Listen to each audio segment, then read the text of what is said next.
लोग कहते हैं कि सफलता पाने के लिए धैर्य, परिश्रम, कड़ी मेहनत करिए, खून पसीना एक करिए। इसके बावजूद अगर भाग्य आपका साथ नहीं देता, प्रभु की कृपा नहीं होती, तो असफलता ही हाथ लगेगी। यदि आपको उच्च दर्जे का पदाधिकारी बनना है, जल्दी तरक्की करनी है, तो इतने भर से काम न चलेगा। उसके लिए एकमात्र सर्वमत सूत्र है अपने से बड़ों की चमचागिरी करना। यह एक ऐसी व्यवस्था है जिसमें आपको अपना अहम त्याग कर अनन्य भाव से अपने से ऊपर वालों की भक्ति में लीन हो जाना होता है।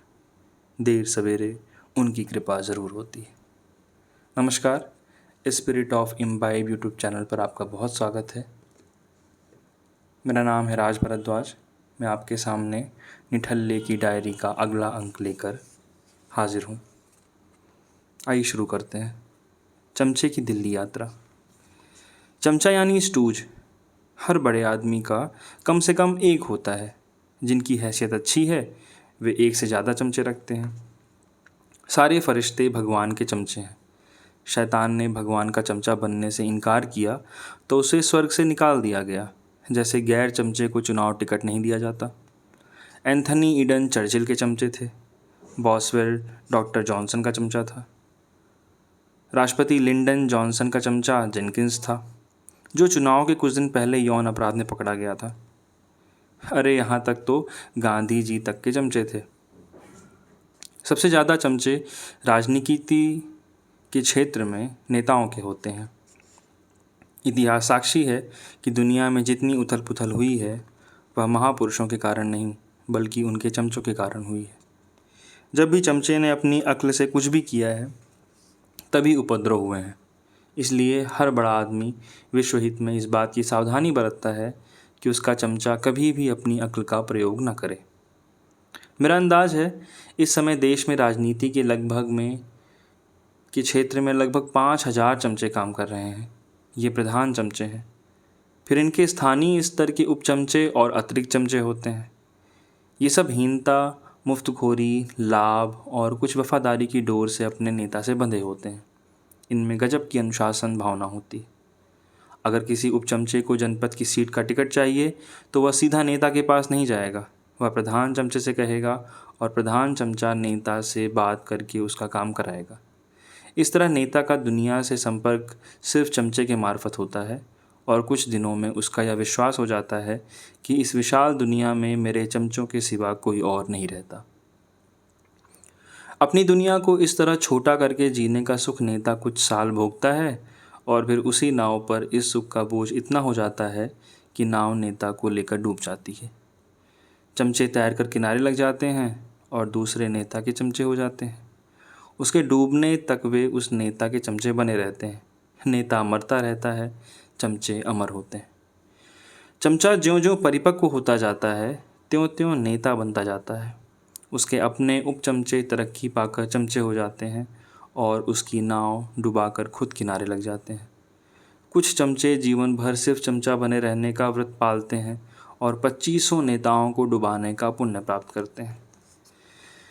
चमचा बनना आसान नहीं है।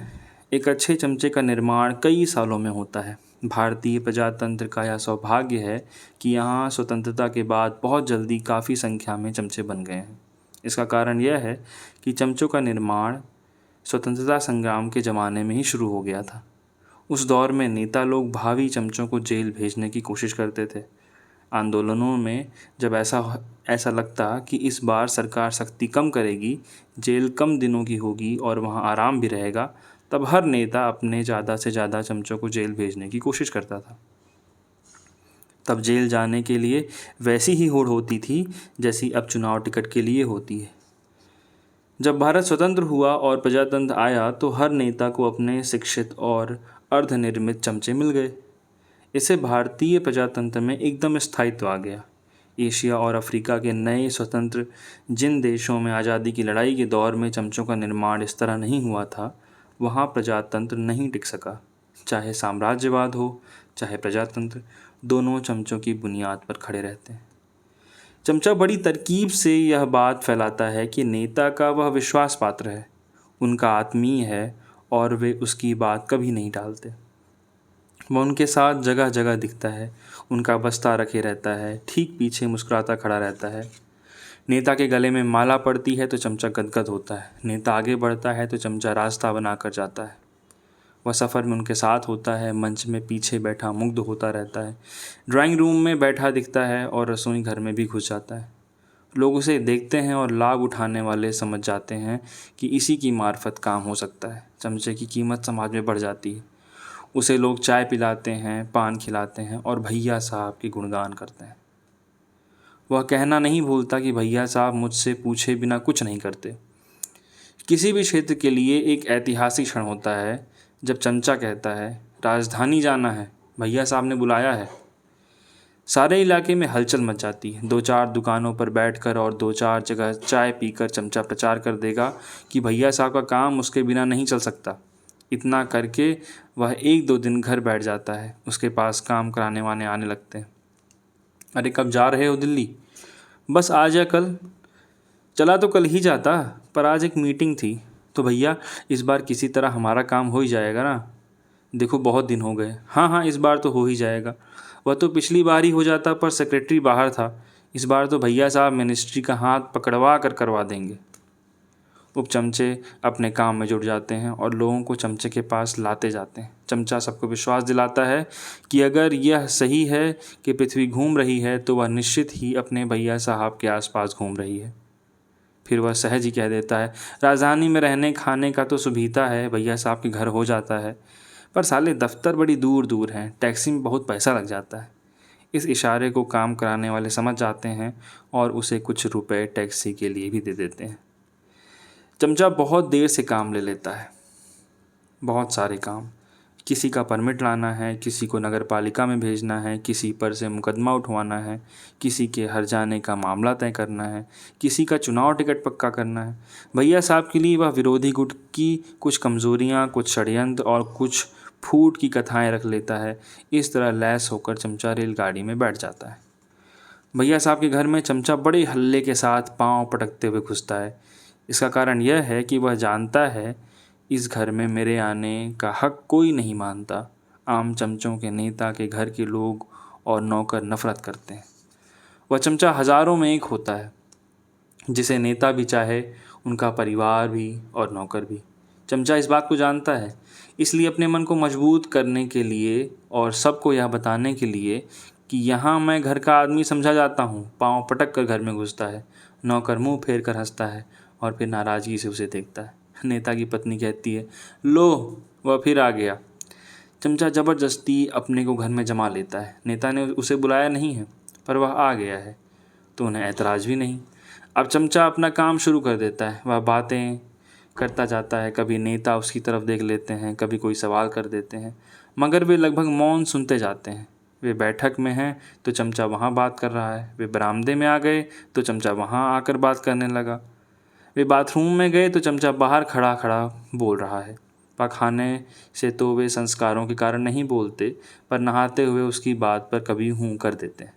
नेता सिर पर कंघी कर रहे हैं और चमचा पीछे खड़ा खड़ा बोल रहा है, अरे गुप्ता गुट के लोग सिंधियों पर डोरे डाल रहे थे। मैंने कहा, देखो रे सिंधियों, अभी तुम्हारे बहुत से क्लेम बकाया हैं, ज़रा सोच समझ कर। बस उस दिन से गुप्ता गुट की दाल नहीं गली। भैया साहब इस बार हिरमानी को म्यूनिसपैलिटी में भेज दीजिए ना, पक्का अपना आदमी है। जैन लोग उस दिन मिले थे, मैंने कहा भैया साहब ने कह दिया है तो पत्थर की लकीर समझो। साबू राम के लाइसेंस का मामला भी लटका रहा है भैया, वह पीछे पड़ रहा है। इस बार पीसीसी में बड़ा तूफान उठेगा। राम सिंह की इंक्वायरी का मामला है ना, पर सुना है ठाकुरों में फूट पड़ गई है, आधे अपना साथ देंगे। कलेक्टर आजकल गुप्ता गुट की बड़ी चिरौरी करता है, इसका तबादला होना चाहिए। वे लोग लेच्छी को लेकर आपको बदनाम करने की कोशिश कर रहे हैं। और हाँ, आजकल मिश्रा जी की बैठक डॉक्टर साहब के यहाँ बढ़ गई है। मैंने डॉक्टर साहब को टटोलने की कोशिश की थी, मुझे तो शक है भैया साहब कहीं उधर न चला जाए। उस इलाके में आपका एक बार आना बहुत ज़रूरी है। चमचा इस तरह बोलता ही जाएगा, नेता सुनते रहेंगे और काम करते रहेंगे। नौकर ने चाय लाकर रखी तो चमचे को फ़ौरन एक बात सूझ गई। उसने नौकर को पूरा पुकारा, क्यों रे देवी, यह क्या चाय ले आया? तुझे मालूम नहीं है कि भैया साहब स्ट्रॉन्ग चाय पीते हैं? ले जा इसे, दूसरी ले आ। भैया साहब स्ट्रॉन्ग चाय नहीं पीते। वे एक घूंट पी भी लेते हैं, कहते हैं ठीक है रहने दो। चमचा कहता है नहीं नहीं रहने दीजिए, इसे ले जा देवी सिंह। नौकर आकर खड़ा है, दुविधा में है कि कप उठाऊं या नहीं। इतने में नेता के नहीं नहीं कहने पर भी चमचा कप उठाकर नौकर को दे देता है।